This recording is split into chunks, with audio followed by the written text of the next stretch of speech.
Hola, hola, buenos días. ¿Me escuchan?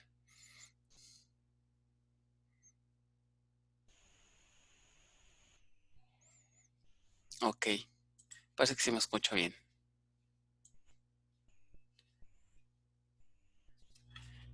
Bueno, entonces, última semana de clases, ¿no? Qué tristeza, ¿verdad? Se acabó su semestre.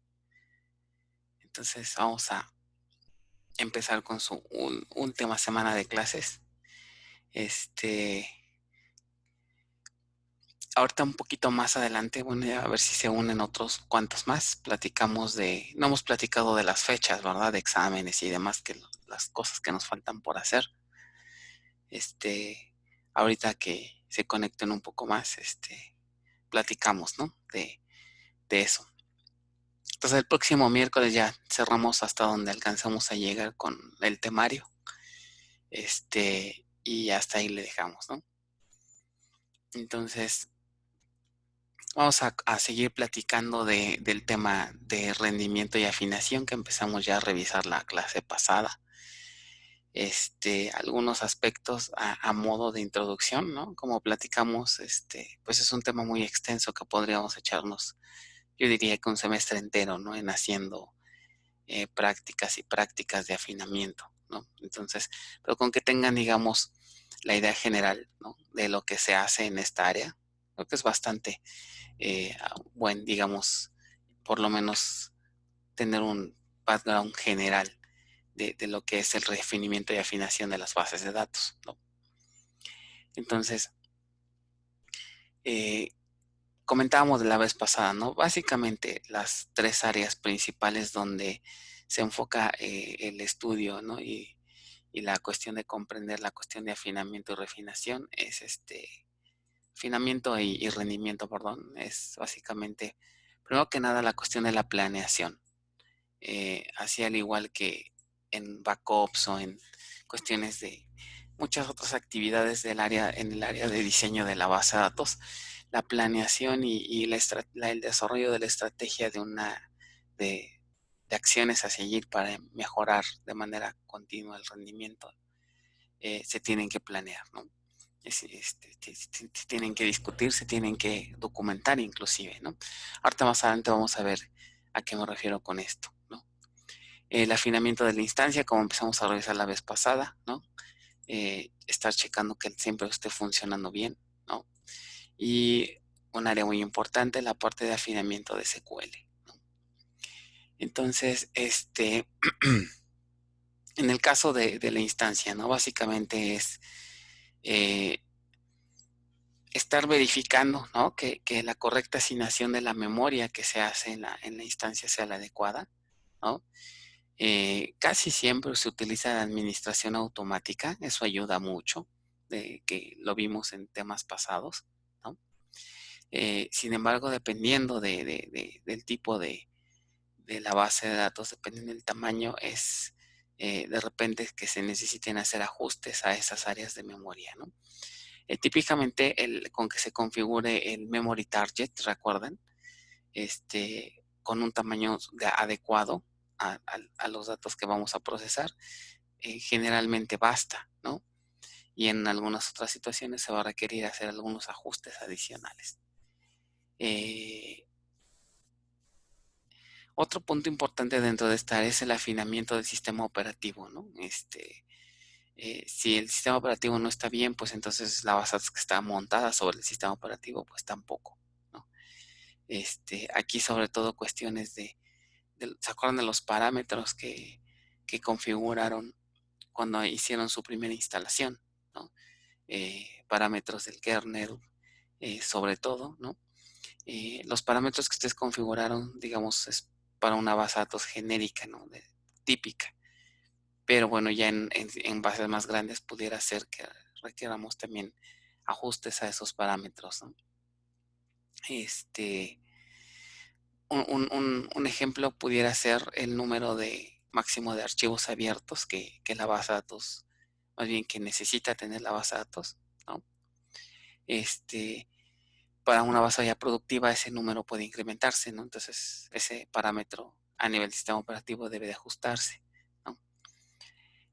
Alguna vez me tocó ver que la base de datos no podía levantar o más bien empezó a generar fallas justamente por ese parámetro, ¿no? Y ya una base productiva.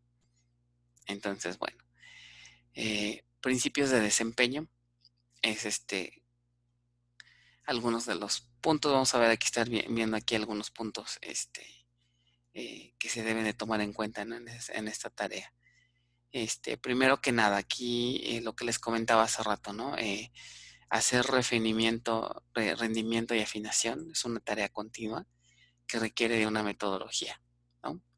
Esa metodología es distinta a la que se emplea cuando hacemos una configuración inicial, ¿no? Cuando hacemos una configuración inicial, normalmente planeamos, ¿no? Y decidimos los parámetros iniciales que va a tener la base de datos, ¿no? Pero ya al momento de estar operando, la cosa cambia, ¿no? Básicamente, ¿en qué sentido? Bueno, afinación y rendimiento se dirige más a, básicamente, estar identificando los famosos cuellos de botella, ¿ok? Entonces, nosotros podemos arrancar con una base productiva con cierta configuración y conforme la base de datos avanza o conforme va creciendo, ¿no? Eh, cuellos de botella van a aparecer. O sea, eso es prácticamente inevitable, ¿no? Entonces, aquí la cuestión es cómo reaccionar en cuanto a ellos, ¿no? Entonces, básicamente, la cuestión del afinamiento se le conoce como una actividad reactiva. O sea, que sí que decir reactiva, que empezamos a actuar cuando empezamos a detectar algún problema, ¿ok? O cuando se empieza a diagnosticar un problema potencial, ¿ok?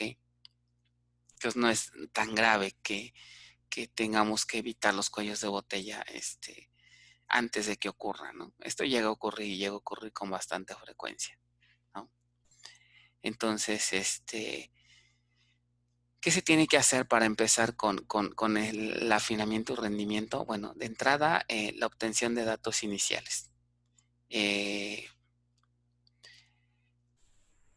La cuestión de este tipo de datos básicamente se refiere a la obtención de métricas, ¿no? Métricas o datos iniciales que nos van a servir como punto de partida para empezar a detectar estos cuellos de botella y sobre todo hacer comparaciones de cómo estaban esos datos antes y cómo están ahora. O sea, una cosa más o menos así, ¿no?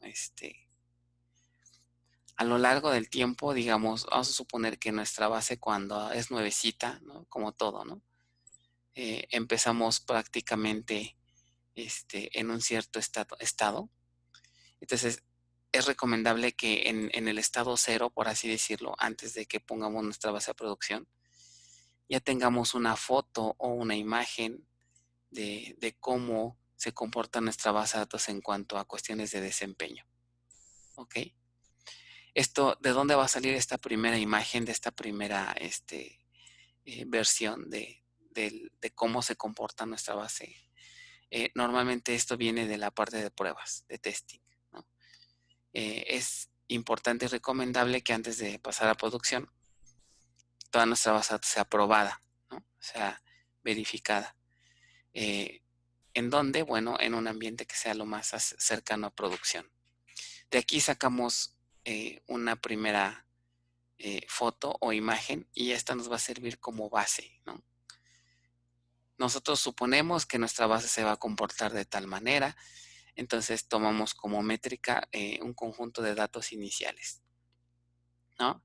Los vamos a tomar como punto de partida y a lo largo del tiempo, ya una vez que esto está en producción, la idea es ir tomando, ¿no? Esas muestras o esas imágenes cada cierto periodo de tiempo e ir analizando cómo se va comportando el sistema ya con carga real, ¿no? Conforme va pasando el tiempo.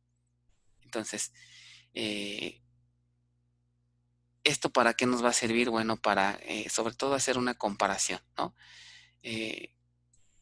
qué tanto ha crecido o qué tanto se ha modificado el comportamiento de nuestra base con respecto a la última versión inicial que teníamos de estos datos, ¿no? Pasa el tiempo y otra vez hacemos comparaciones y así sucesivamente, ¿no? Es como llevar un historial de comportamiento, de crecimiento, ¿no?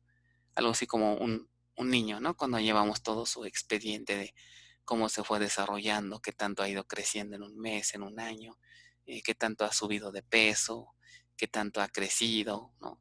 Todas esas métricas pues nos permiten identificar comportamientos inclusive anormales, ¿no? Si de repente vemos que en el niño deja de crecer, bueno, pues algo pasa, ¿no? O si empieza a tener un aumento de peso considerable, pues también algo está no funcionando de la manera esperada, ¿no? Similar ocurre en la base de datos, ¿no? Ir formando el historial de comportamiento de la base a lo largo del tiempo, ¿no? Bueno, esa historia, como les comentaba, nos va a permitir identificar comportamientos, patrones de comportamiento, ¿no? Eh, Dentro de eso es importante identificar algunos eventos que casi siempre ocurren en cualquier sistema, ¿no? Que primero es la identificación de periodos pico, ¿no? O periodos de máxima carga. Este, Casi siempre cualquier sistema tiene este tipo de patrones, ¿no? ¿Sabes qué? De las 11 de la mañana a las 2 de la tarde, la base de datos es cuando está hasta el tope, ¿no? Tiene demasiada carga, hay demasiados usuarios conectados, ¿no? Y por lo contrario, también es importante identificar si hay periodos en donde la actividad es prácticamente nula o simplemente no hay. La identificación de existencia de periodos de tiempo muerto en donde la base puede estar detenida, también es importante conocerlos, ¿no? Sobre todo para identificar las famosas ventanas de mantenimiento, ¿no? Entonces, eh, sobre todo sucede, por ejemplo, la anécdota muy interesante de cuando empezaban las inscripciones, ¿no? En la facultad, cuando se empezaba el sistema. Las primeras versiones fueron muy latosas, ¿no? Porque el sistema no aguantaba, ¿no? La carga de inscripciones la carga de alumnos que le metieron fue tanta que de plano el sistema se caía, ¿no? El primer semestre de plano se tuvo que optar por regresar al método tradicional que era con hojitas, ¿no? Este, Porque, bueno, pues no se considera estos comportamientos, ¿no? Estos picos de máxima carga. Entonces es súper importante identificarlos, ¿no? Eso pues ya depende de cada sistema, ¿no? No hay como que una regla general. Entonces, bueno,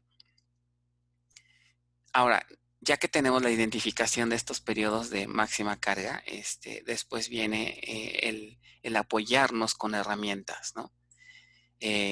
Debemos de contar, toda base de datos debe contar con una herramienta que se encargue justamente de la recolección de estas métricas, ¿no? De estos datos que ocurren a lo largo del tiempo.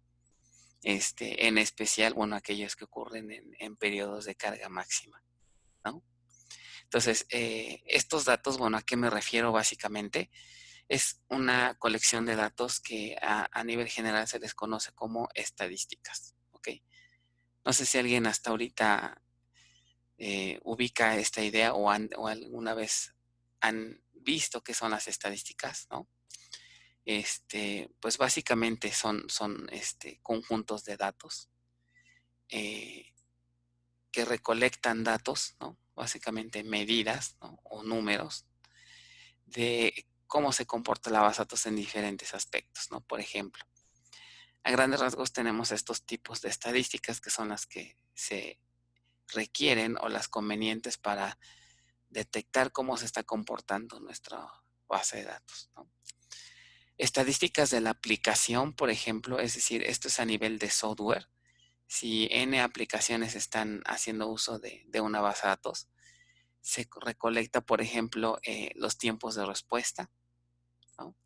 El volumen de transacciones que cada aplicación realiza, ¿no? Entre otras más, ¿no?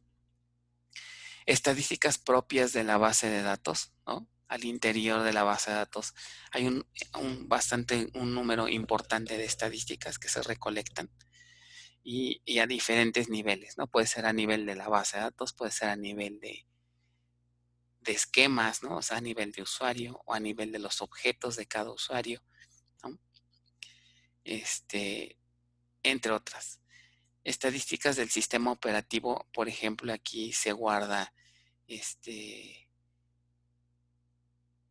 qué tantos hilos está generando el sistema operativo, qué tantos archivos está abriendo, qué tanta memoria se está usando del sistema operativo, ¿no? El uso de dispositivos, sobre todo de entrada y salida, qué tanto se está usando el disco, ¿no? Qué tantas lecturas y escrituras se hacen, en qué periodos de tiempo, etcétera, etcétera, ¿no? El uso de la red de datos también es importante, ¿no? Qué tantas operaciones de red se hacen de manera remota, etcétera, ¿no? Entonces, vamos a hablar un poco más adelante, si el tiempo nos los permite, de ver a fondo este tema. De cualquier forma, este tema también se revisa más del lado de distribuidas, ¿no? Este, Como les comentaba hace algunas clases, parte de las cuestiones de administración se movieron a esta asignatura por la cuestión de que es súper importante revisarlas cuando se está haciendo distribución de datos, ¿no? Entonces, se supone que estos temas deberían de estar apegados más de este lado, pero la realidad pues es que los alumnos llegan a distribuidas sin tener mucho contexto de lo que son varios temas importantes de administración. Entonces, pues para que se pueda entender en la asignatura, pues no queda de otra más que revisarlos, ¿no? Entonces, eh, aprovechando, ¿no?, que los tiempos aquí en avanzadas ya no dan para más, entonces allá se revisan a más detalle, ¿no? Si no tienen contemplado tomar la asignatura, entonces pueden revisar los PDFs, ¿no? Sobre todo del tema 5. En el tema 5 es donde se ve a detalle la cuestión de temas asociados con optimización de sentencias SQL, porque es un preámbulo, ¿no? Para poder continuar con la optimización, pero de sentencias distribuidas, primero tenemos que entender bien cómo se hace en una centralizada. Y por eso es que estos temas se tienen que tocar nuevamente allá, ¿no? Entonces, bueno, ¿qué más? Dentro de todo este conjunto de estadísticas, como pueden ver, pudiera ser muy complicado el estar haciendo la recolección manual. Entonces, obviamente, todos los manejadores cuentan con herramientas que realizan esta tarea de manera automática, ¿no?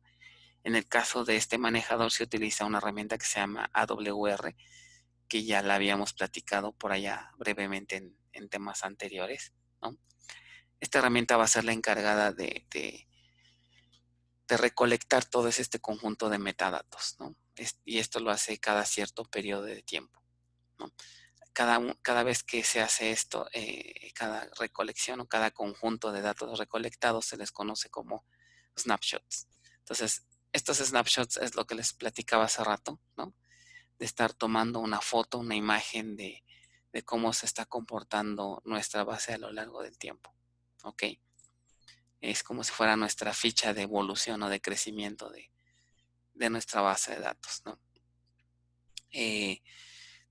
Estos snapshots se utilizan después para hacer comparaciones, ¿no? Por ejemplo, a suponer que en este snapshot vimos que la administración de memoria automática, no sé, tiene ciertos valores, ¿no? Tantos megas para el share pool, tantos megas para el buffer caché, ¿no? Vamos a suponer que el buffer caché en este snapshot alcanzó un uso máximo de 40 megas, por ejemplo.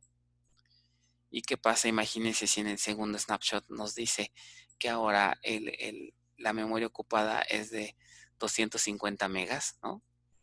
Entonces, cuando hagamos una comparación, aquí vamos a ver que hubo un incremento considerable del uso de la memoria. Entonces, estas métricas o estos datos pueden empezar a aprender alertas, ¿no? Oye, abusado porque estás teniendo un incremento de uso de memoria conforme va pasando el tiempo, ¿no? Primero fueron, no sé qué les gusta, un crecimiento de 100 megas, después experimentaste un crecimiento de 125 y así que pues ojo, ¿no? Hay que ver qué hacemos, ¿no? Porque pues vamos a poder aguantar esa misma carga, puede que sí, puede que no, ¿ok? Entonces, esas comparaciones son las que permiten justamente empezar a detectar posibles problemas, ¿no? Y esto es desde antes que se vuelvan un problema, ¿no? Es decir, aquí entraría la parte de un poco de ser proactivos en cuanto a detectar posibles problemas, ¿no? Entonces les decía, síntomas y problemas, ¿no? Una de las principales fallas en la cuestión de identificación problemas es pensar que hemos detectado la solución a partir de un conjunto de síntomas, ¿no? Entonces, las estadísticas, como les comentaba, básicamente nos dicen síntomas, ¿no? De por qué se está presentando una falla, ¿ok? Muchas veces su identificación de estos síntomas no es suficiente. Eh, Podríamos ver nosotros con base al análisis de las estadísticas algo que está fallando, pero hay que considerar que esas causas pueden ser múltiples, no nada más una, ¿no? Cuando ocurre un problema y detectamos una posible solución, no hay que quedarnos a ese nivel, ¿no? Sino hay que ver las n posibles causas, no solo la primera que encontremos, ¿no? Por ponerles un ejemplo, supongamos que empieza a operar nuestra base y de repente detectamos que las operaciones de lectura y escritura hacia los dispositivos se empieza a alentar, ¿no? O sea, detectamos que hay problemas, ¿no? Al estar escribiendo, leyendo de disco, ¿no? Se tarda mucho. Entonces, al empezar a hacer un análisis de esto, podemos a lo mejor darnos cuenta que tenemos un problema a nivel de la configuración de las estructuras físicas, ¿no? A lo mejor nuestros table spaces están mal configurados o la administración de, de sus segmentos no fue la adecuada, ¿no? Entonces por ahí podríamos empezar a atacar. Sin embargo, no nada más hay que enfocarse a eso, ¿no? Por ejemplo, un problema de lentitud de operaciones de entrada y salida en dispositivos, sobre todo en discos, también puede deberse a problemas con eh, instrucciones SQL mal hechas, ¿no? Entonces, aquí es donde ya a este nivel tenemos que pensar no nada más en que las sentencias SQL funcionen, ¿no? En bases uno casi siempre es lo que hacemos, ¿no? Con que la sentencia traiga los datos que nos piden, con eso nos conformamos, ¿no? Y casi siempre no nos ponemos a pensar si el SQL realmente es bueno. Entonces ahorita, como estamos del lado de la administración, ya se vuelve un punto importante, ¿no? Consultas SQL mal diseñadas pueden provocar muchos problemas, ¿no? Y uno de ellos es la carga innecesaria de operaciones de lectura y escritura, ¿no? Otro ejemplo, ¿no? El uso excesivo del procesador, ¿no? Esto puede deberse por un lado a que subestimamos, ¿no? El uso del hardware disponible, ¿no? Y ya cuando estamos en producción resulta que no nos está, eh, que el servidor no está teniendo la cantidad de recursos de hardware para poder soportar una base de datos en constante crecimiento, ¿no?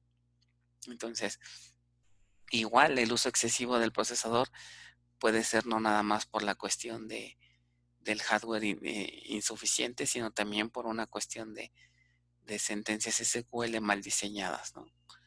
O también viene aquí un problema de diseño, ¿no? Desde las primeras etapas del diseño lógico. Ok. Bueno, hasta este punto, ¿alguna duda, algún comentario que quieran hacer? ¿No? ¿Todo bien? ¿Se va entendiendo más o menos?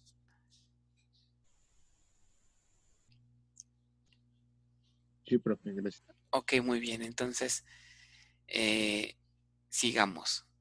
¿Cuándo se debe hacer tuning? Ese es el siguiente punto, ¿no? Entonces, eh, les comentaba, ¿no? Básicamente hay dos estrategias: hacer monitoreo proactivo, ¿ok? O la otra, la eliminación de cuellos de botella, que sería una cuestión reactiva, ¿ok? En realidad, las dos estrategias deberían de hacerse siempre, ¿no? Hacer un monitoreo proactivo significa justamente analizar esos snapshots que comentábamos para detectar posibles patrones de comportamiento, ¿no? que posiblemente no podamos soportar si los dejamos que sigan ocurriendo, ¿no? Entonces, el objetivo general de lo que es el tuning, empiezo aquí a usar la palabra tuning, no tanto refinamiento, que a veces suele usarse mucho así en inglés que en español, ¿no? Siempre suele decir, vamos a hacer tuning de la base de datos, vamos a hacer, a ver cuestiones de métricas de tuning, ¿no? No tanto de la palabra afinamiento, ¿no? Entonces, básicamente, ¿en qué consiste el hacer tuning en una base de datos? Es, pues, básicamente el estar, eh, el objetivo principal es reducir el uso de recursos, ¿no? A medida de lo posible. O la otra, la reducción de tiempo. Siempre vamos a estar enfocarnos a ver de qué forma evitamos el uso excesivo de los recursos que tengamos disponibles. Y la otra, la reducción de los tiempos de respuesta. O sea, son las dos actividades que siempre se hacen en este rubro, ¿no? Este, para cualquiera de estos dos casos, ¿no? Se desea hacer un efectivo uso de un recurso, ¿no? O sea, que el recurso se esté utilizando de forma correcta, ¿no? Entonces, uno de los problemas muy, muy comunes que llega a provocarse cuando estamos haciendo tuning es la aparición de la famosísima contención, ¿ok? La contención es algo, hacer la analogía también es algo de lo que sufrimos, ¿no? Al final del semestre, ¿no? Tenemos múltiples peticiones de diferentes asignaturas, ¿no? Múltiples usuarios, en este caso, pues sus materias serían como que los usuarios, que les piden que ustedes hagan varias cosas, ¿no? Proyectos finales, exámenes, tareas, exposiciones, qué sé yo, ¿no?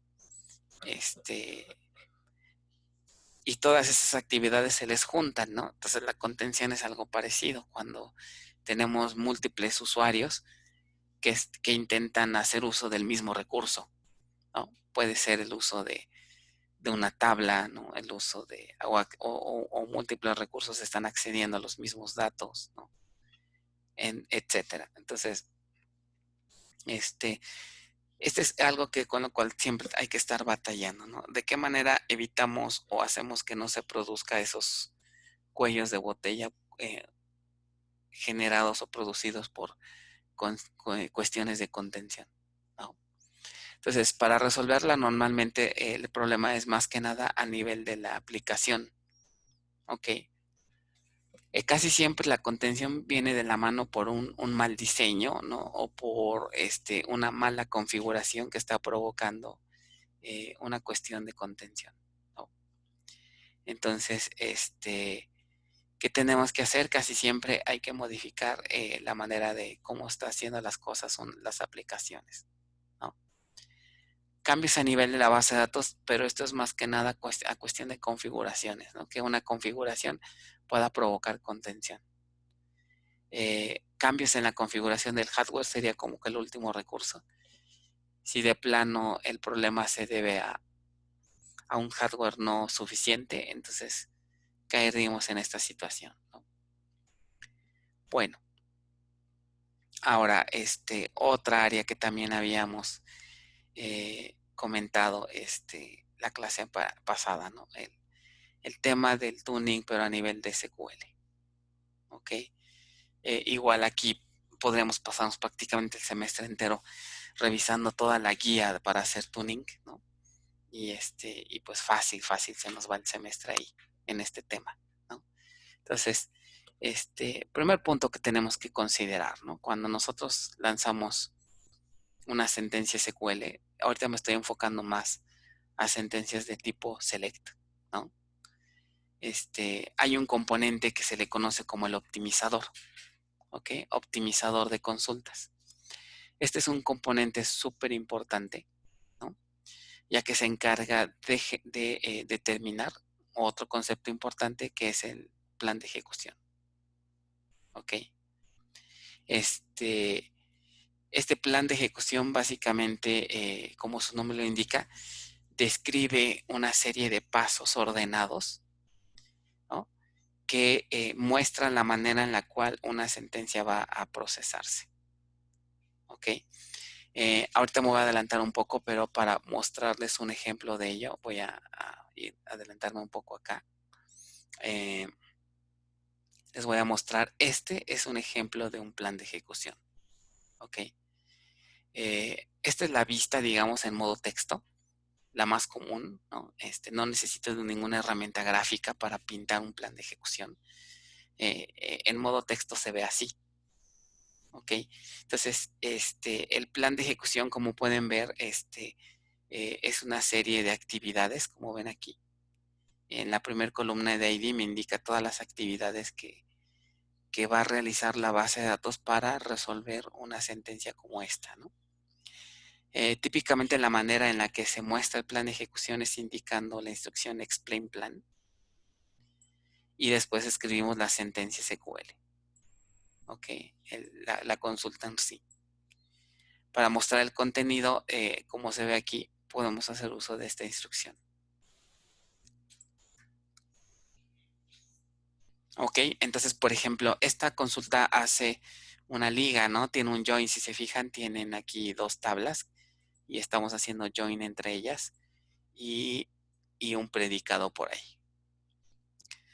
Entonces, al mostrar el plan, o algo importante que hay que resaltar que este plan de ejecución se puede generar antes de que la sentencia se ejecute. Y eso es bastante bueno porque nos permite a nosotros la posibilidad de estar jugando con sentencias SQL y estar obteniendo sus planes de ejecución. ¿Eso para qué? Bueno, pues para detectar si esa sentencia al momento de ejecutarla puede provocar impactos importantes en desempeño, ¿no? Casi siempre lo que normalmente se busca en un plan de ejecución es checar esta columna de costos y el uso del procesador.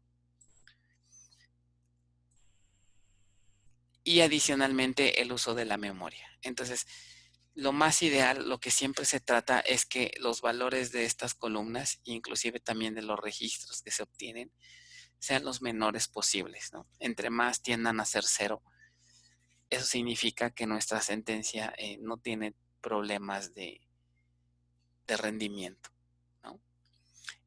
Ahora, todas estas operaciones es la serie de pasos que el manejador va a aplicar para resolver una sentencia SQL. No se ejecutan en este orden, como ven aquí, sino se ejecutan empezando por las instrucciones que están más anidadas. ¿Ok? Entonces, dentro de las operaciones básicas que tiene un plan de ejecución, es eh, básicamente la detección de las fuentes de datos de donde se van a obtener, ¿no? De donde se van a hacer las lecturas, ¿no? Las fuentes de datos principales que normalmente se utilizan en un plan de ejecución es obtienes datos directamente de la tabla o obtienes datos de un índice. Este médico-PK que ven aquí es un índice, ¿no? Como pueden ver aquí. ¿Ok?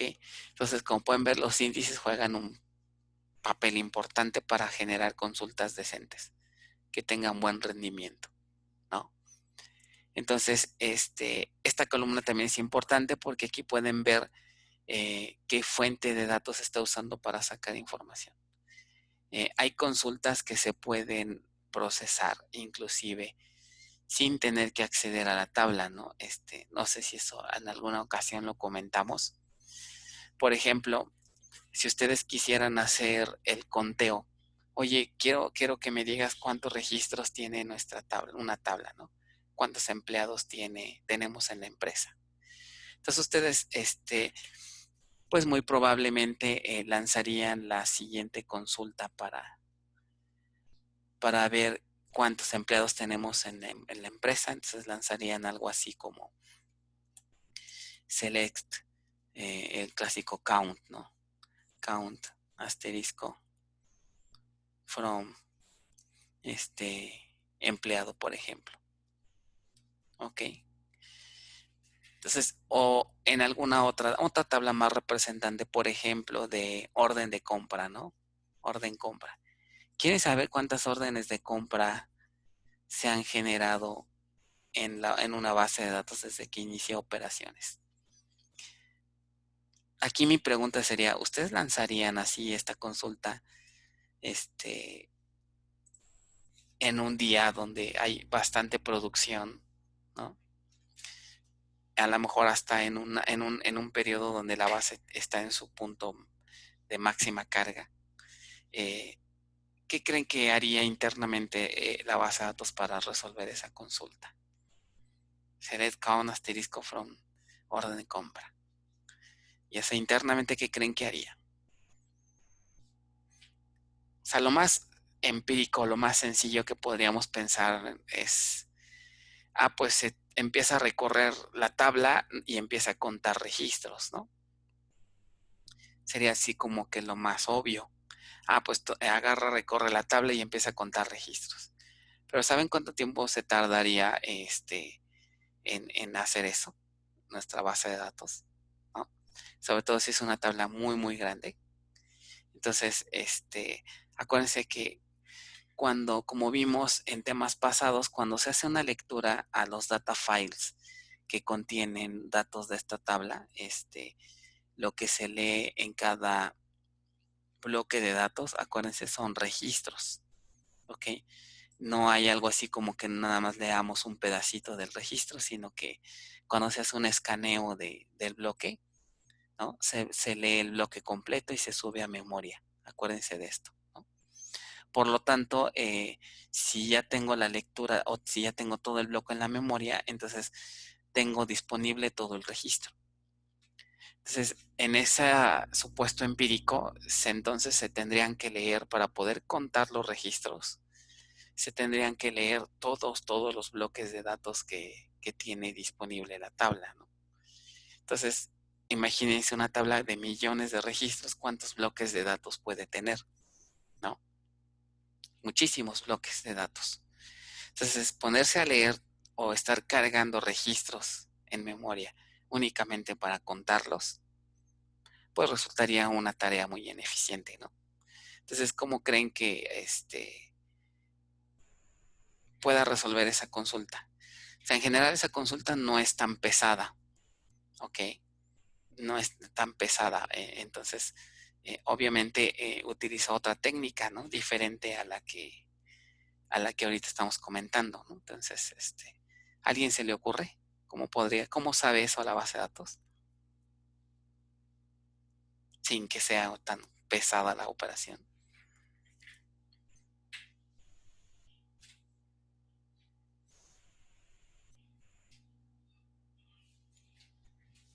Nadie, no se les ocurre nada.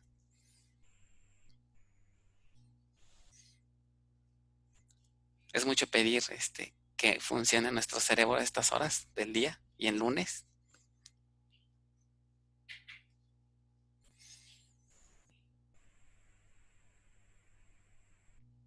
Nada, nada, ninguna idea, no se les ocurre cómo pudiera el manejador, resolver esta sentencia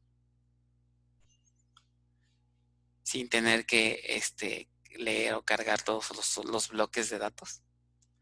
Bueno, miren, la respuesta es con un índice, ¿ok? El índice, por ejemplo, toda tabla tiene, bueno, a menos de que fuera una tabla muy rara que no tuviera llave primaria, pero sería pues una situación extraordinaria, ¿no? Pero normalmente, ¿no? Todas las tablas de un buen diseño, eso sí, si tenemos un buen diseño, todas nuestras tablas van a estar, por lo menos indexadas a nivel de llave primaria, ¿no? Entonces, el índice mínimo o no, el único índice que pudiera usar, si es que no tenemos más índices, pues es el de la llave primaria. Entonces, aprovechando que el índice tiene todas las etiquetas que integran a la llave primaria, ¿no? Entonces, están de acuerdo que es completamente seguro y confiable contar cuántas etiquetas tiene el árbol B que forma o que implementa el índice de la llave primaria, ¿no? Entonces, lo que hace el manejador es que en lugar de leer todos los bloques, ¿no?, que conforman a una tabla, únicamente va a hacer un escaneo completo del índice. ¿Ok? Entonces va a escanearlo por completo. ¿Para qué? Para contar cuántas etiquetas tiene el árbol, sobre todo a nivel de las hojas. ¿Ok? Nótese que les estoy hablando de conceptos de índices. Aquí estoy asumiendo, ¿verdad?, de que pues en bases 1 revisamos bien o nos acordamos bien de cómo opera un índice internamente, ¿no?, que está formado por cierta estructura de datos, etcétera. Entonces, si no entendemos bien los tipos de índices y cómo funcionan, entonces menos vamos a entender cómo opera este optimizador. Entonces, de ahí pues es importante, ¿no? Si hay problemitas ahí con la cuestión de los índices, hay que revisar las notas de bases 1, ¿no? ¿Qué más? Entonces, normalmente las fuentes de datos, como les comentaba, son índices o son tablas. Entonces, en un plan de ejecución, generalmente lo que tratamos es que el manejador intente o trate de hacer uso de los índices lo más que se pueda. ¿Por qué? Pues porque nos ofrecen formas de localizar datos de manera eficiente y sin tener que cargar todos los bloques a memoria, ¿no? Entonces, mucho de lo que se trata de evitar en un plan de ejecución justamente es, por ejemplo, esta operación. Table Access Full significa justamente que la base va a tener que estar escaneando todos los bloques de la tabla, los va a tener que estar escaneando para poderlos subir a memoria. Entonces, cargar una tabla de manera secuencial, ¿no?, hacer lecturas secuenciales de todos los bloques de una tabla puede resultar en una de las operaciones más costosas. ¿Ok? Entonces, este tipo de operaciones son las que normalmente se tratan de evitar en un plan de ejecución, ¿no? Otro aspecto importante que se ve mucho en los planes de ejecución es la manera en la que se implementa un join. ¿Ok? Una operación join son de las operaciones más interesantes y por lo tanto más costosas que normalmente se realizan para poder responder más bien para obtener los datos de una sentencia, ¿no? Nosotros en bases 1, ¿no?, ¿se acuerdan? Aprendimos el concepto de join en términos de álgebra relacional. ¿Alguien se acuerda a qué es igual el join en términos de álgebra relacional? ¿Cómo se define la operación join en términos de operadores relacionales o de operaciones del álgebra?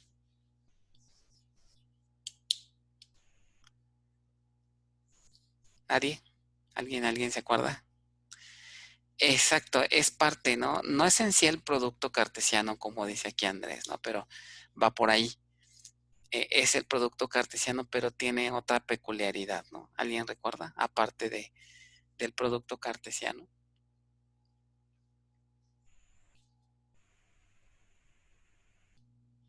En bases 1 por ahí nos comentaba, ¿no?, que el join entre A y B, ¿no? A join B, ¿se acuerdan de este simbolito? A join B es igual a ¿qué cosa? Una parte es efectivamente hacer el producto de A con B,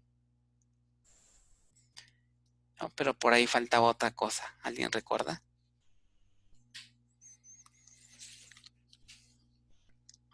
Qué barbaridad, ¿ya no se acuerdan de sus cursos de bases 1? Yo creo que vamos a hacer un examen, ¿no? De antecedentes, a ver qué tal. Y quien no lo pase se va a final. Una cosa así. Efectivamente, ¿no? Como dice aquí David, este, el join es la selección de aplicado a un producto cartesiano.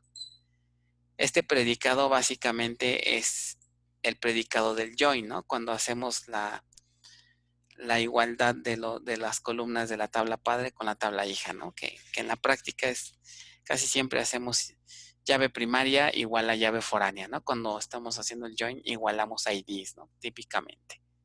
Entonces, este predicado es este predicado al que me estoy refiriendo aquí, ¿no? Entonces, esta formulita, pues sí está bien, pero como hemos también comentado, no sé si aquí, esta fórmula es muy ineficiente. O sea, imagínense que quieren hacer un join entre dos tablas que tienen millones de registros cada una.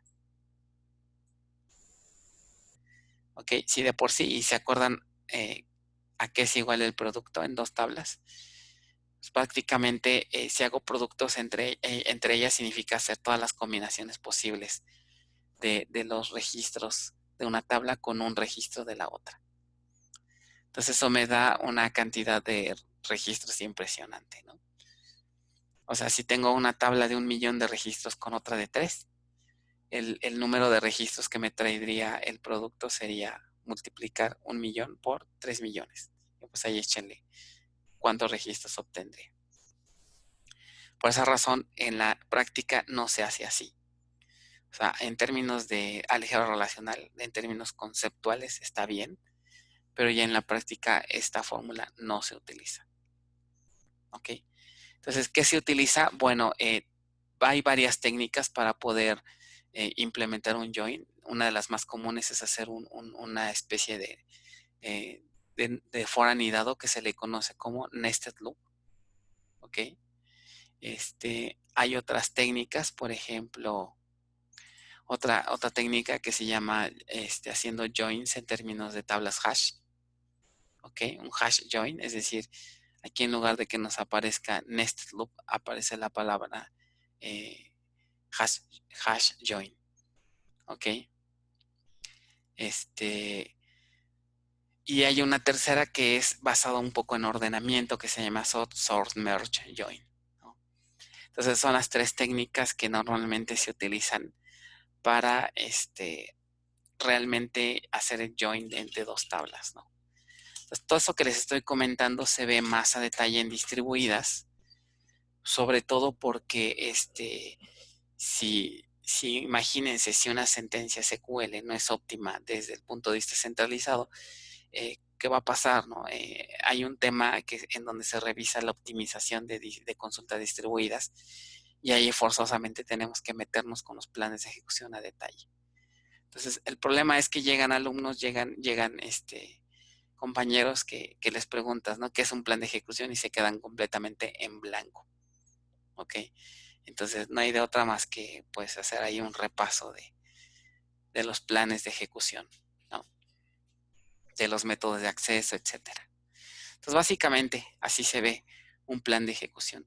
Si al final de hacer el análisis detectan que el costo total no es muy elevado, que no provocan el uso de memoria excesiva, sobre todo aquí en la columna bytes, entonces pueden ya ejecutar la sentencia sin mayor problema, ¿no?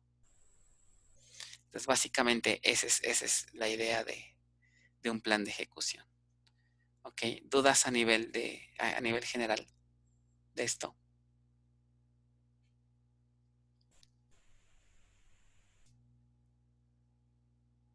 Ok, entonces, vamos a seguir viendo algunas otras consideraciones, ¿no? Estamos por aquí más o menos. Ok, entonces, muy importante, siempre consideren estos aspectos, ¿no? Las sentencias SQL tienen que pasar por el optimizador y el optimizador trata de determinar la forma más adecuada. Ahora, tenemos que ayudarle al optimizador, o sea, no es de gratis, no hay que el optimizador haga todo, no. Para que su trabajo sea eficiente, también nosotros tenemos que hacer varias cuestiones, ¿no? Que ahorita las vamos a revisar. Una de ellas es generar código SQL bien hecho, ¿no? Un código de SQL, una consulta con un SQL mal formulado o mal optimizada puede provocar serios problemas de desempeño, ¿no? Este, bueno, ahora, durante el proceso de parseo o de evaluación de la sentencia, ¿no? El optimizador revisa las estadísticas, ¿no? De qué manera el optimizador va a determinar cuál es la mejor ruta para procesar una consulta. Bueno, parte de ello son las estadísticas, ¿no? Por ponerles un ejemplo, imagínense que quieren consultar todos los datos de una tabla y les pasan un predicado, ¿no? No sé, vamos a suponer, por ejemplo, este, una consulta como la siguiente.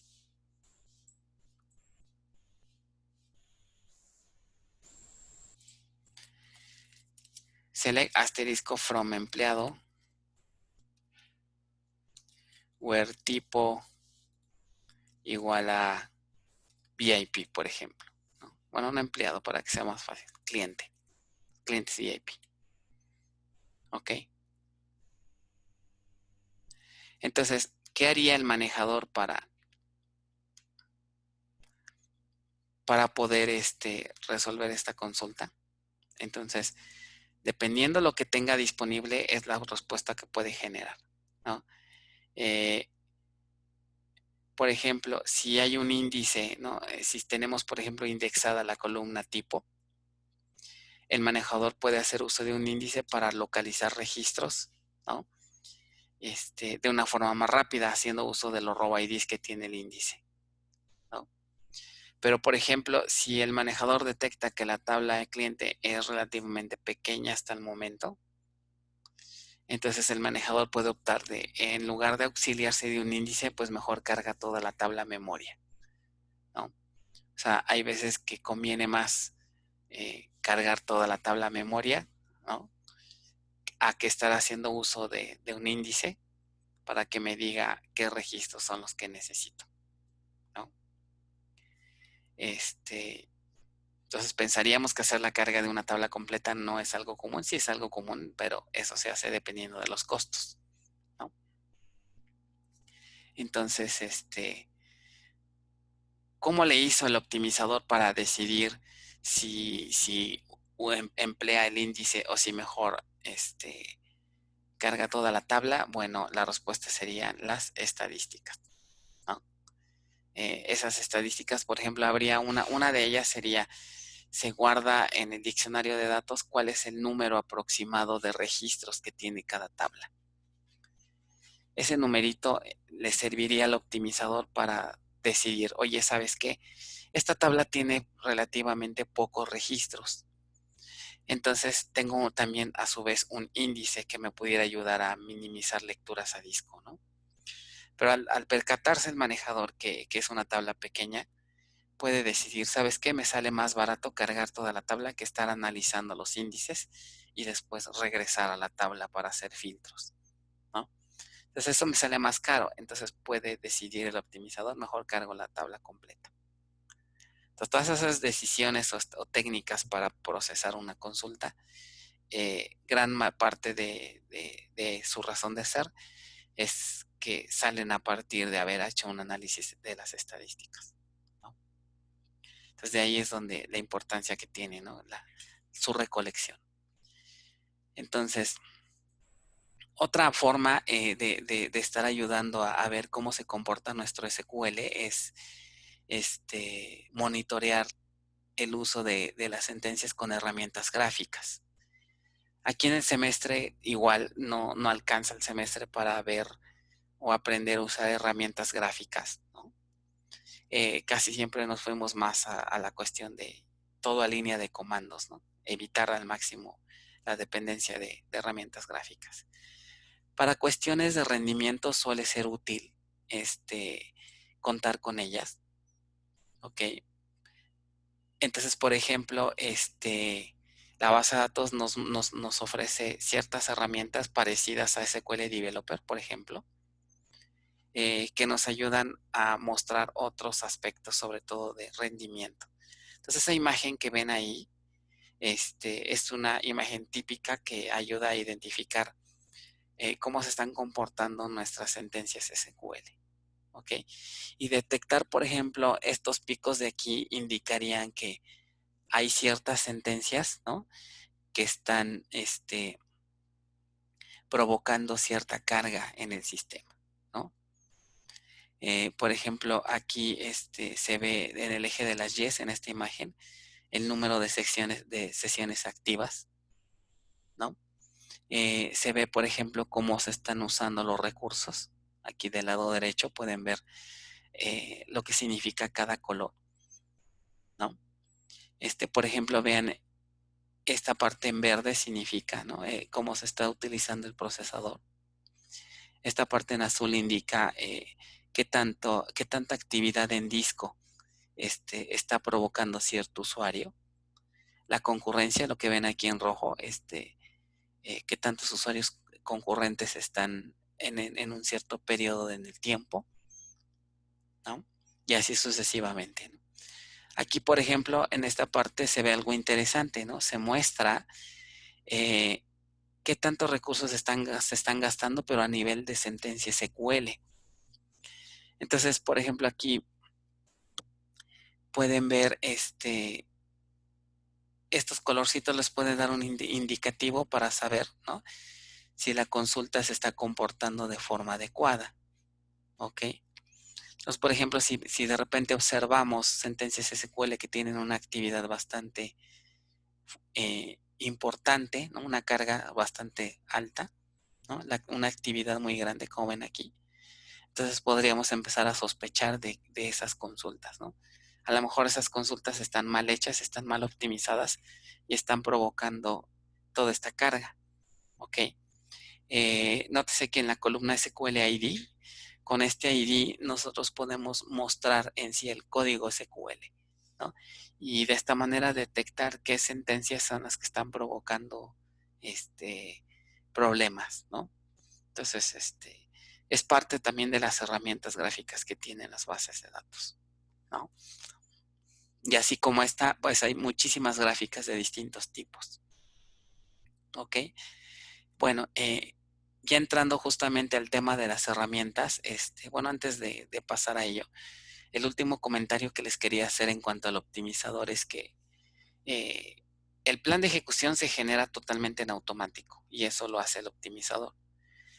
Hay ocasiones en donde ese plan no es tan bueno. O sea, el optimizador es un componente muy, muy complejo. No es tarea nada sencilla detectar qué camino puede seguirse para ejecutar una sentencia.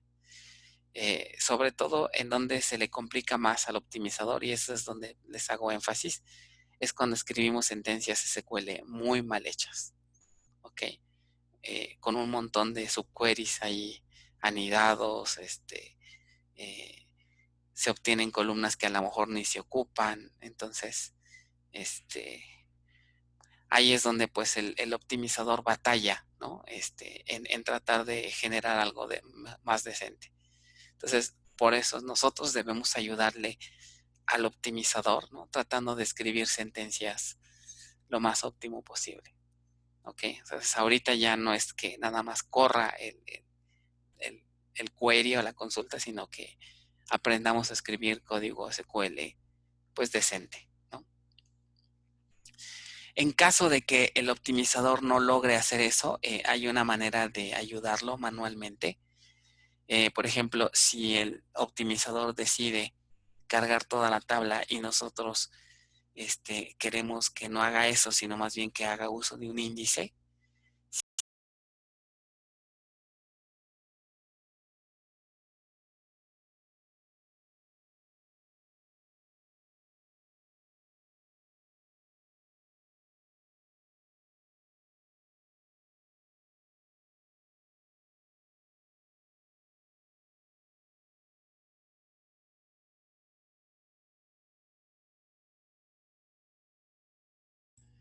Bueno, ahora sí, ¿me escuchan?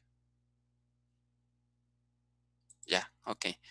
Algo pasó con Zoom, me sacó de plano, se fue la conexión, pero bueno, este, ya estoy aquí de regreso. Bueno, por lo menos despertaron un poquito, espero yo, ¿no? Con esta interrupción abrupta.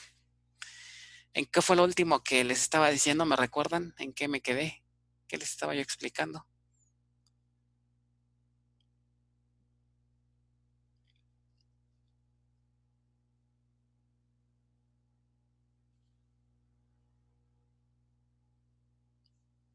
Nada, en que tenemos que ayudar al optimizador. Ok, muy bien. Entonces, una manera cuando de plano el optimizador no puede generar planes de ejecución adecuados es con el uso de los famosos hints que ven aquí marcados, ¿no? Un hint es a nivel de SQL se ve como si fuera un comentario, ¿no? Normalmente su sintaxis es más o menos como la siguiente, ¿no? Casi siempre se pone al inicio de la sentencia select y más o menos va así. Entonces escribimos la instrucción select y el hint más o menos se pone así entre aquí una cadena, no sé, por ejemplo, párale, por ejemplo, ¿no? No sé, 5, una cosa así, y luego cerramos. Luego ya viene from y todo lo que siga, ¿no? De la consulta. Entonces esta cadena que pareciera aquí un comentario, ¿no? Es un hint. Entonces, hay un montón de tipos de hints que básicamente lo que a nivel general hacen es decirle al optimizador, ¿sabes qué? Quiero que utilices cierta técnica, ¿ok? No quiero que te vayas por este camino, sino quiero que hagas lo que te digo aquí, ¿ok? Eso es cuando el optimizador por sí solo no es capaz de, o simplemente queramos hacer un paso o una actividad que no nos gustó del optimizador y queremos usar otro camino. ¿Ok? Entonces, igual esto también se ve en distribuidas, hay unos ejemplos muy interesantes que me permiten cambiar la manera en cómo se procesa una consulta cuando hay varios nodos de por medio, ¿no? Bueno, entonces, las herramientas para hacer tuning, ¿no? Básicamente, aquí sí es importante, ¿no? Auxiliarnos de herramientas, hay varias, ¿no? Prácticamente cada manejador ofrece sus herramientas para poder, sobre todo, automatizar la cuestión de la recolección de estadísticas y también la posibilidad de hacer diagnósticos, ¿no?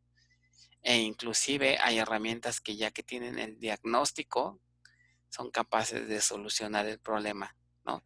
Inclusive de forma automática. Y hay varios ejemplos, ¿no? Comentábamos cuando veíamos la memoria, ¿no? Cuando sobre todo está la organización automática de memoria, ¿no? Este, eh, Solita la base de datos se autocorrige, ¿no? Se hace autotuning, ¿no? A partir de lo que estas herramientas le indiquen, ¿no? Sabes que, por ejemplo, ¿no? El DB Buffer Caché está teniendo demasiados datos, ¿sabes qué? Necesitamos aumentarle su tamaño. Entonces, estas herramientas pues lo hacen completamente automático sin que nosotros tengamos que hacer absolutamente nada, ¿no? Bueno, todas estas actividades se hacen en procesos de background, como vimos anteriormente, ¿no? Y bueno, aquí un parámetro importante para que esto funcione correctamente. El parámetro Statistics Level debe de estar configurado con su nivel typical o all, que normalmente está configurado con este valor. ¿Qué significa? Que la recolección automática de estadísticas va a estar habilitada y que es lo que normalmente se recomienda. Ok, el valor por default está habilitado, pero nosotros lo podemos eh, cambiar, ¿no? Si queremos.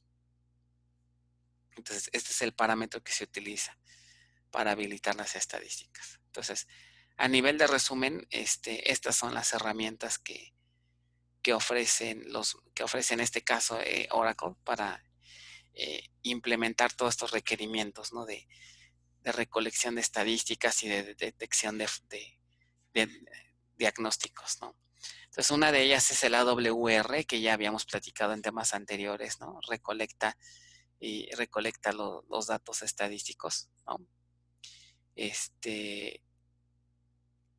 Básicamente este es el componente que se encarga de la obtención de la fuente de datos, ¿no? Para poder hacer estadísticas. ¿Ok? Hay otra que se llama ADDM, que es Automatic Database Diagnostic Monitor, que por un lado el AWR se encarga de recolectar todas las métricas, todos los datos, y por otro lado el ADDM ya es el que se encarga de hacer el análisis de cada de los snapshots que genera el AWR. ¿Okay? O sea, este componente es el que hace las comparaciones, ¿no? Cómo estaba la base de datos hace una semana, cómo está ahorita, y detectar posibles problemas, ¿no? Sobre todo en el incremento del uso de recursos, ¿no? O un incremento inesperado. SQL Tuning Advisor, fíjense que al menos este manejador emplea mucho esta palabrita, este concepto de advisor, ¿no? O sea, un advisor no es otra cosa más que un software, ¿no? Y ese software toma normalmente los resultados de estas dos herramientas, por un lado de las estadísticas recolectadas y por otro lado de los diagnósticos que hace el ADDM para poder proporcionar técnicas, ¿no? O recomendaciones que se le pueden hacer a una sentencia SQL para ser optimizada, ¿no? Estas técnicas inclusive se pueden aplicar sin la necesidad de modificar el SQL, ¿no? O sea, se pueden hacer de manera dinámica. Entonces, con eso, con esta funcionalidad, el optimizador inclusive puede descartar o destrozar su sentencia, o sea, así literal, puede destrozarle su sentencia y generar una nueva que sea equivalente a lo que ustedes quieran, pero mucho más óptima. Y ahí es en donde el advisor nos puede ayudar, ¿no? A que genere sentencias que sean equivalentes, pero que sean más óptimas. ¿Ok? Entonces es bastante interesante igual ese componente, ¿no? Otro más, End-to-End Application Tracing. Esto significa básicamente identificar excesivas cargas de trabajo en el sistema, ¿no? A través de la identificación del usuario, servicio o aplicación que está generando la problemática, ¿no? Entonces, esto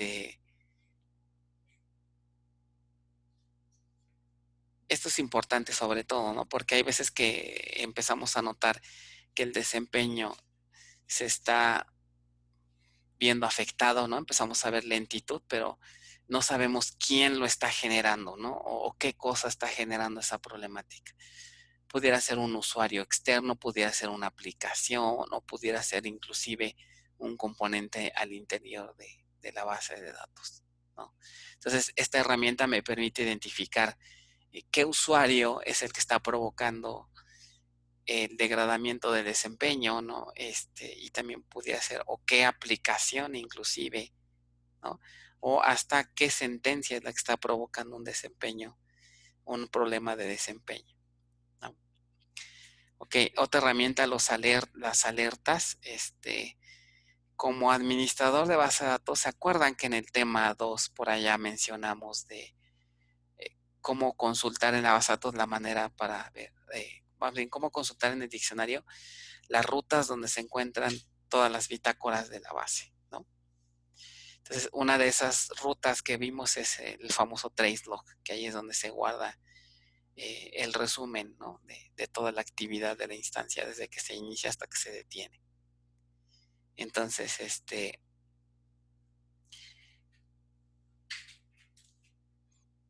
de aquí, obviamente, también la importancia de que constantemente estemos monitoreando estas alertas, ¿no? El estar leyendo bitácoras también.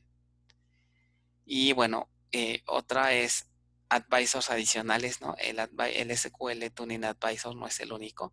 Hay un montón de advisors que se encargan de estar colaborando, por así decirlo, en otras áreas, ¿no? No nada más en cuestiones de SQL, ¿no? Entonces, estos pueden ser automáticos, que se estén ejecutando automáticamente o manual, dependiendo del tipo, ¿no?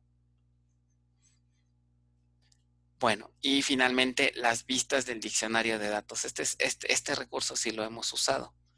O sea, recordarán que ustedes han consultado datos del diccionario con vistas que empiezan con B pesos, ¿no? B pesos database, B pesos control file, etcétera, ¿no? No es coincidencia que se llamen así, o sea, no fue algo aleatorio, sino ese prefijo B pesos, nos está indicando que es una vista, ¿no? Que,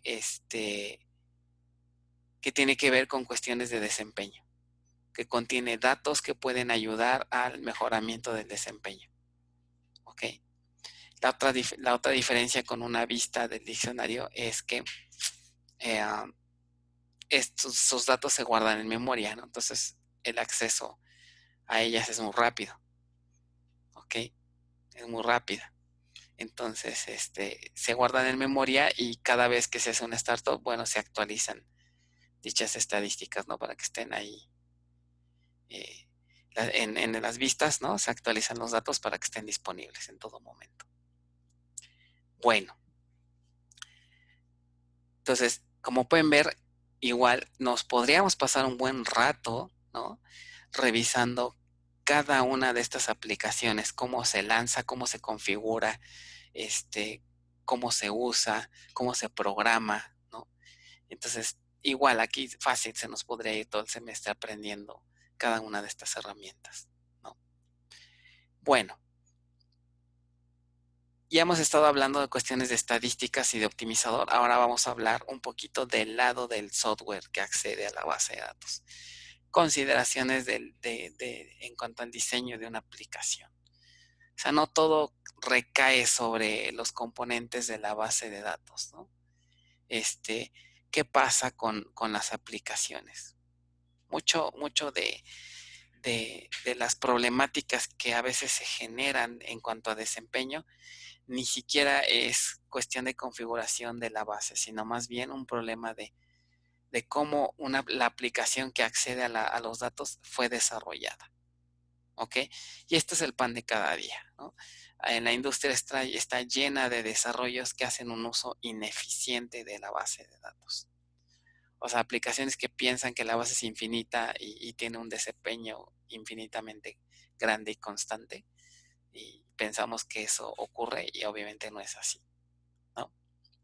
Entonces, aquí estos puntos les explica o les comentan varios aspectos que hay que cuidar para que el desarrollo del software haga uso un uso óptimo de la base de datos, ¿no? Por ejemplo, primero que nada es, ya saben, antecedentes, ¿no?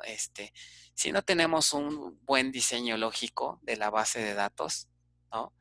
Que sea simple, que sea entendible, que tenga los niveles de normalización adecuados, ¿no?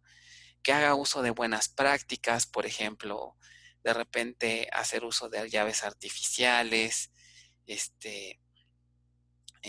tener algunos consideraciones para crear índices, ¿no? La aplicación de constraints. Si no seguimos las buenas prácticas que se supone que ustedes aprendieron en Bases 1, ya desde ahí vamos a tener problemas, ¿no? Un mal diseño va a estar destinado por lo tanto, se va a traducir a un desempeño ineficiente al momento de poner una base en producción, ¿no?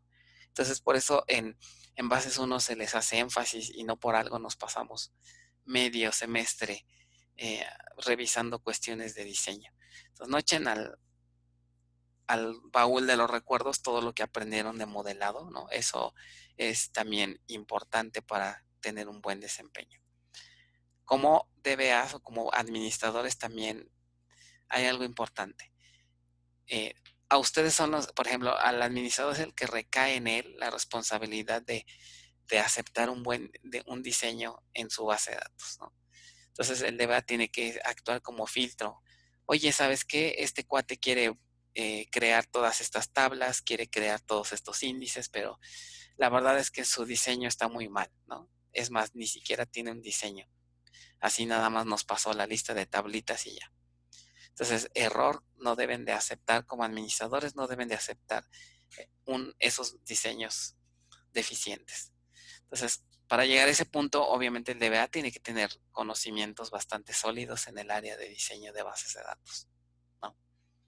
Entonces, otro tip, bueno, hay que hacer uso de herramientas case empleadas y adecuadas para el diseño de bases de datos.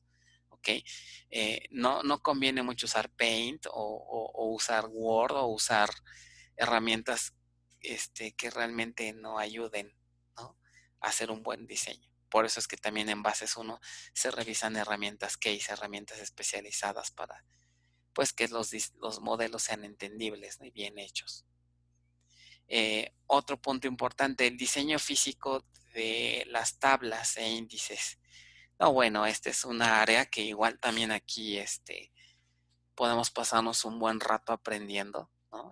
Viendo todas las opciones que tiene una tabla para configurarse, ¿no? No nada más es el create table, sus columnas, sus constraints y ahí acabó, ¿no? Hay una infinidad de opciones que podemos configurarle una tabla para mejorar desempeño, ¿no? Lo mismo ocurre con los índices, ¿ok? Entonces, aquí algunos ejemplos, ¿no? Que les puse, como parte de las opciones que tenemos disponibles, ¿no? Es primero, cuando hagamos índices, ¿no? Más bien, parte del diseño, se los he comentado esto desde Bases 1, ¿no? Eh, es súper vital, más bien es vital que el diseño tenga un buen esquema de indexado.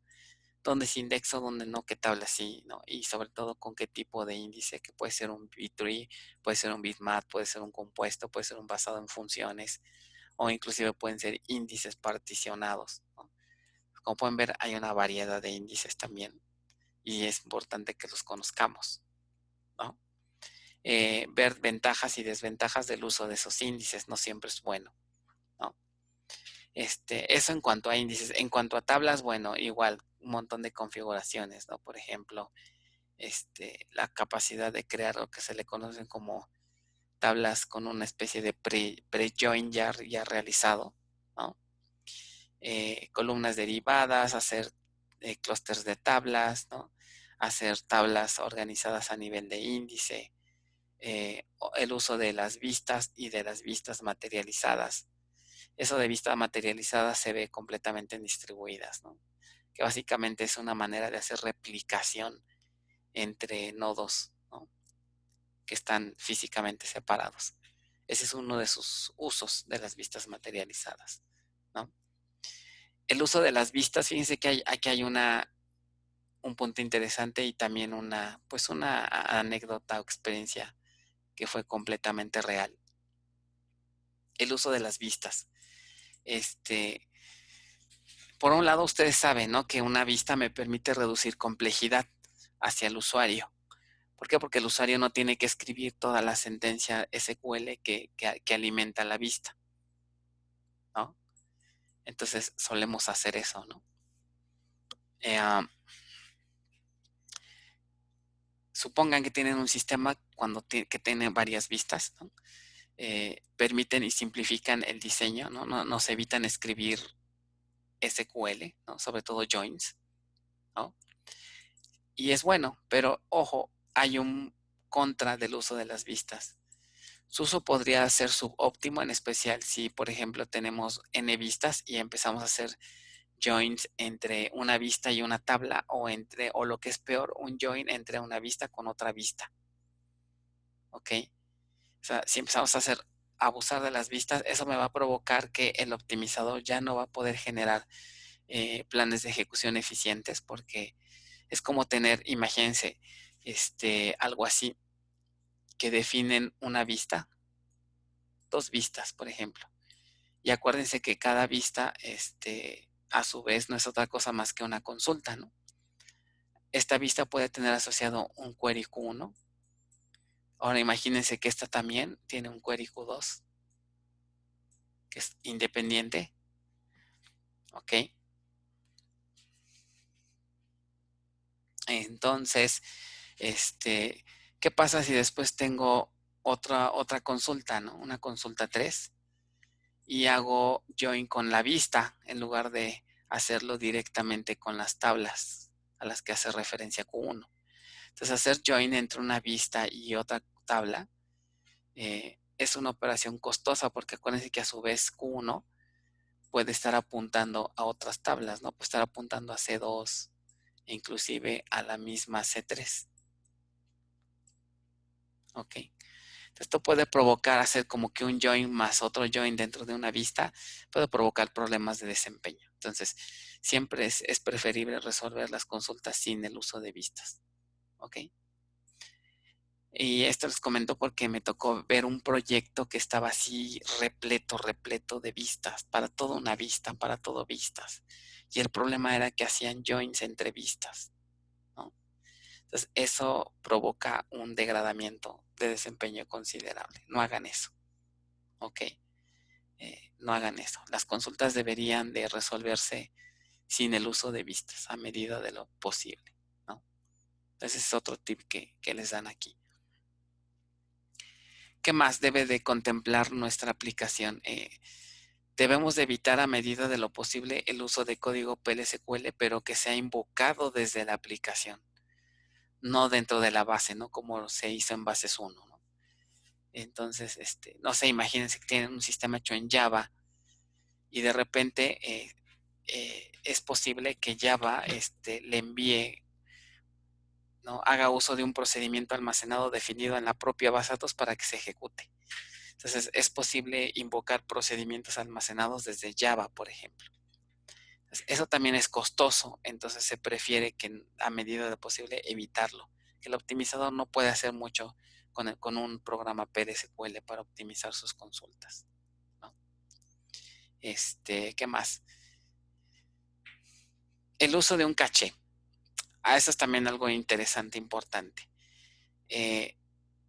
Resulta que en un sistema pueden haber consultas que lancemos al manejador y que esas consultas se hagan de forma frecuente y también que esas consultas correspondan a datos que rara vez llegan a cambiar. O sea, casi es como catálogos estáticos o información general que prácticamente todo el tiempo es la misma. Entonces, estar invocando a la base de datos repetidamente con la misma sentencia y que nos regrese siempre los mismos resultados, pues es un desperdicio nada más de recursos, ¿no? Entonces, ustedes pueden mantener los valores de la tabla, ¿no? Los registros de la tabla en un caché, ¿ok? Y en lugar de consultarlos directo de la base, los traemos del caché, ¿ok? Entonces, eso me va a ayudar también a cuidar un poco el desempeño, ¿no? Ustedes dirían, oye, ¿y qué pasa cuando cambia el dato con el caché? Hay varias soluciones, ¿no? Hay ya productos hechos que implementan estas ideas y que en el momento que se detecta un cambio, ¿no? De un dato que está en el caché, ese caché se invalida y se hace un refresh para obtener la última versión, ¿ok? Entonces igual hay varias herramientas que hacen uso de eso. Esto sí es muy usado en una aplicación en software. Se prefiere tratar de hacer la mayor cantidad de datos, mantenerlas en un caché, al que estar consultándolas repetidamente. ¿Ok? O sea, no confundirse. Este caché no es lo mismo que el DB buffer caché, esa es otra cosa. Este caché hablo a nivel de la aplicación y debe de estar instalado en el server donde está la aplicación, no donde está la base de datos. ¿Ok? Eso nos va a ayudar a inclusive pues minimizar las conexiones, ¿no? Bueno, eso es en cuanto al caché.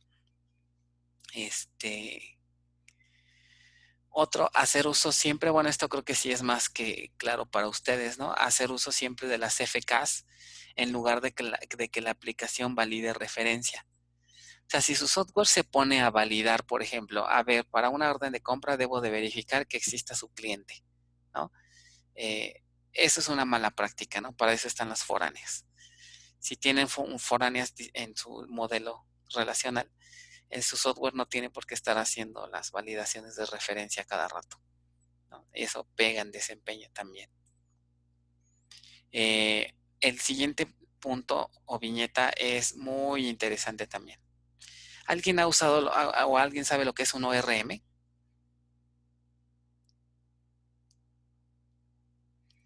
Son las siglas de Object Relational Mapping. Sobre todo, si están a lo mejor en algún proyecto, algo, ¿nadie? ¿Alguien sabe o más o menos qué es? ¿No?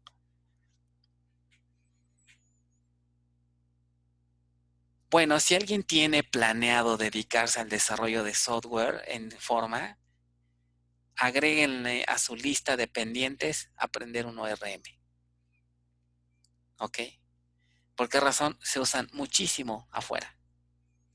¿Ok? Para implementar toda la cuestión del acceso a datos, los ORMs pueden ayudar. A nivel general, lo que significa estas herramientas es que se le conoce como mapping, ¿no? Porque hacen un mapeo de los objetos que tengamos en nuestro sistema, asumiendo que es un sistema orientado a objetos, ¿no? Hacen una especie de mapeo de objeto contra tabla a nivel de base de datos.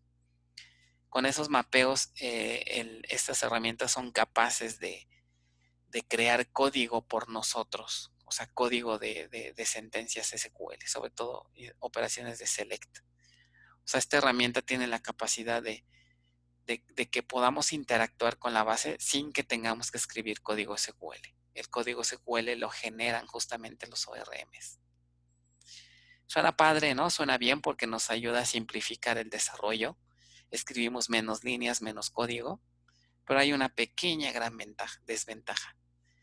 Los ORMs casi siempre les cuesta un poco de trabajo generar sentencias SQL, ¿no? Por la misma naturaleza de querer persistir datos a partir de la idea del ORM.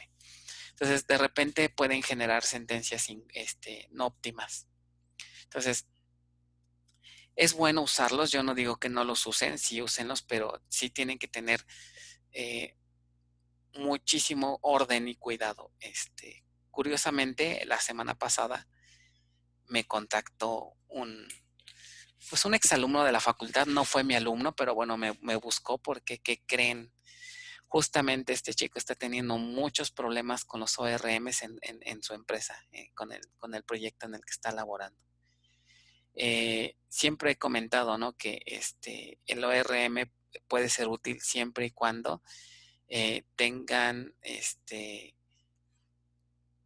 los siguientes puntos correctamente implementados. Primero, tienen que tener un buen diseño lógico. Si su diseño de la base de datos no es correcto, implementar un ORM va a ser muy problemático. Otro punto, el diseño orientado a objetos del software debe de estar también súper bien hecho. ¿Ok? Los ORM se utilizan sobre todo para software o bases de datos, no, bases, no, para aplicaciones de software, ¿no? En donde se utiliza la programación orientada a objetos. Si no tenemos un buen diseño de objetos, entonces también meternos con el ORM va a ser un desastre. Y por último, la organización física de la base de datos. O sea, tiene que estar preparada o configurada bien nuestra base de datos para que puedan aceptar peticiones de este tipo, ¿no?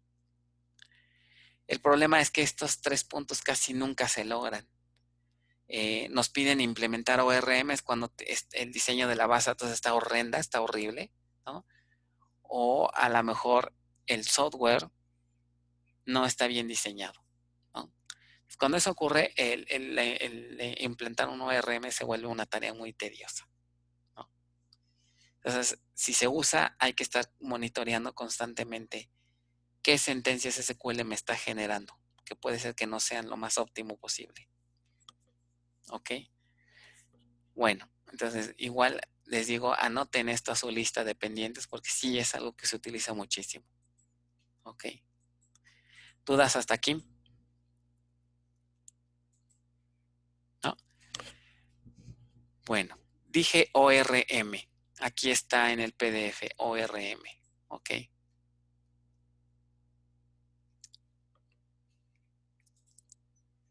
¿ok? Significa Object Relational Mapping.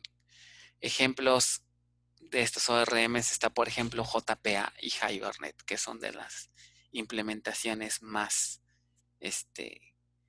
famosas que hay de los ORMs. En algún momento, cuando daba temas selectos de bases de datos, los últimos temas era justamente hacer uso de un ORM para hacer persistencia desde una aplicación Java, desde una aplicación web. Esta parte, si quieren, la podríamos a lo mejor explorar en el curso del Inter, ¿no? Hacer la persistencia hacia base de datos de forma correcta, óptima, y de tal manera que cuidemos el desempeño, ¿no?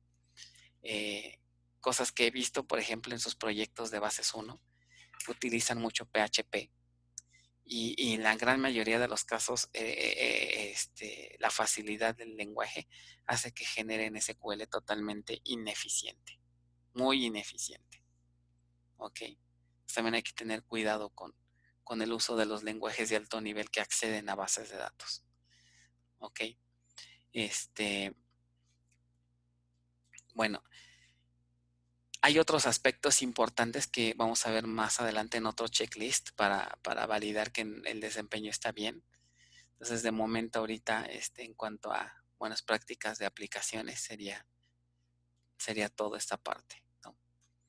Bueno, nos quedan 10 minutos. Vamos a platicar de las fechas antes de que se me vaya la clase. Y si nos da tiempo, seguimos con el PDF, ¿no? Ok, la clase del próximo miércoles es la última. Terminamos de ver cosas más de rendimiento y acabamos, ¿no? Lo que alcanzamos a ver y hasta ahí le dejamos. Eso implica que, a ver, voy a abrir el calendario rápidamente aquí. El calendario ya modificado. No recuerdo si este ejercicio ya lo hice con ustedes, creo que no, ¿verdad? Entonces,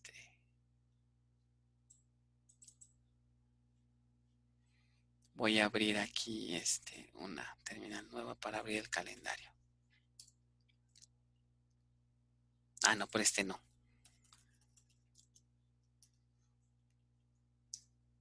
Ah, ¿qué escribí? Ok, bueno, está bien. Este es el famosísimo calendario ya modificado, ¿no? Ya con todas las fechas, modificadas, ¿no? Entonces se supone que este sábado ya terminan las clases en línea, que es 13, ahorita estamos a 8. Entonces nuestra última clase sería el 10. Eso significa que nos quedan 2 semanas para poder concluir lo siguiente. Por lo tanto, vamos a anotar aquí. Espérenme, denme un segundito porque mi cuaderno donde hago anotaciones no lo veo. Ah, ya lo vi. Ok.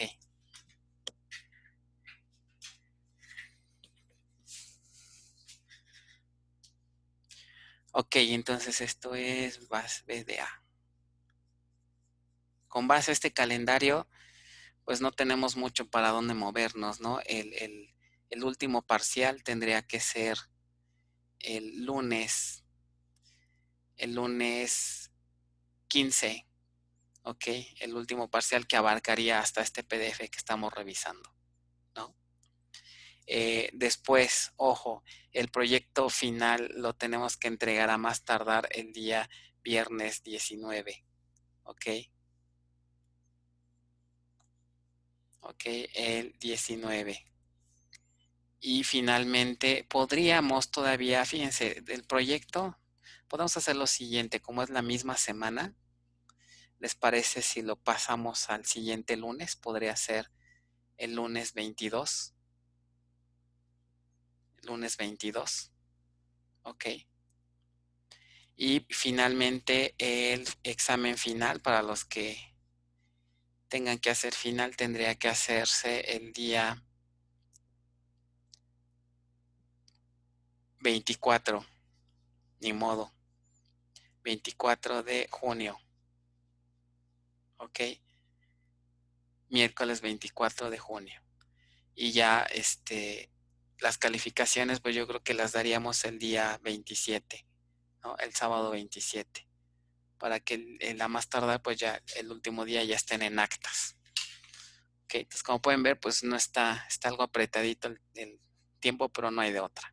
Ok, entonces la lista de exentos yo tendría que darlas a más tardar el día 15, o sea, la próxima semana, para que ya sepan quién se va a final o no, y ya puedan hacer su examen final el día 24. ¿Ok? Entonces, así quedarían las fechas. Fecha límite para entregar ejercicios. Ese va a ser el lunes 15. ¿Ok? Entonces aquí fecha límite y de los últimos, obviamente, ¿verdad? Para entregar ejercicios. De ejercicios es el lunes 15, el día del examen parcial. No más. ¿Ok? Entonces, así es como quedarían las fechas.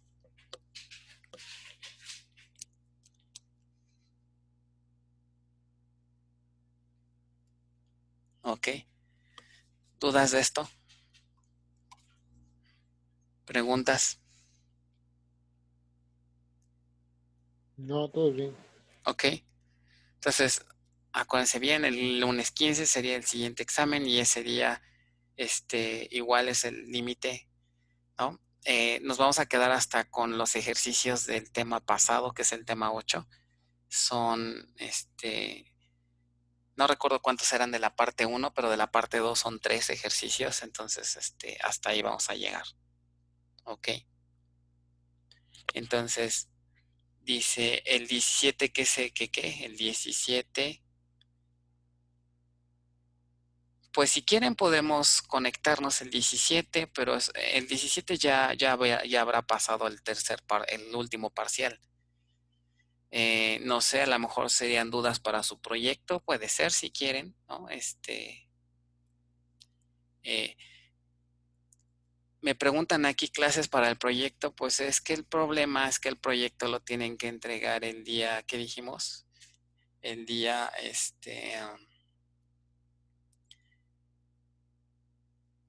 el día 22, ¿no? El proyecto, pues ahora sería la clase del 17.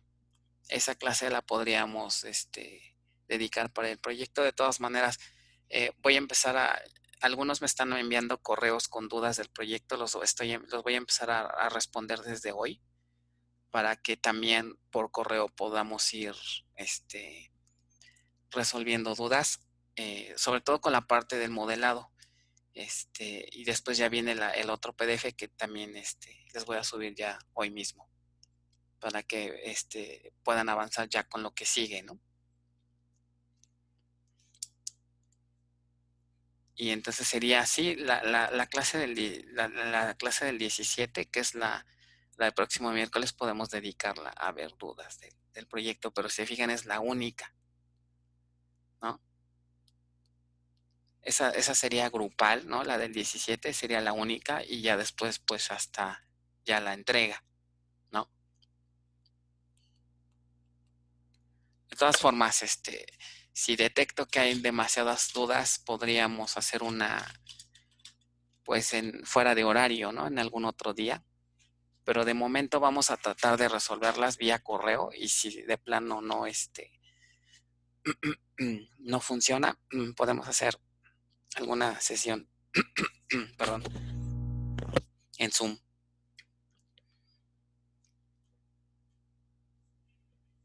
¿Alguna otra duda?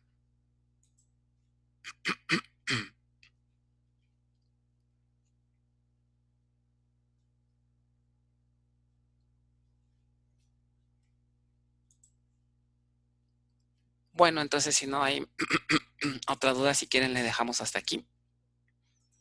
Y en la siguiente clase terminamos de ver las cuestiones aquí del PDF. Y con eso ya acabamos el curso.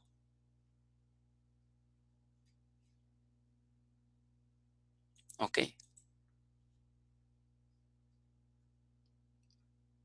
Bueno, entonces cuídense, nos escuchamos el siguiente miércoles. Si alguien todavía Se supone que ahorita ya todos prácticamente deberían de tener su modelo relacional hecho. Entonces, hoy voy a empezar a revisarlos. Entonces, espero que ya a partir de esta misma semana empecemos con lo que sigue, ¿no? Entonces, estén ahí al pendiente del PDF que les voy a enviar, ¿vale? Bueno, cuídense, nos escuchamos el miércoles.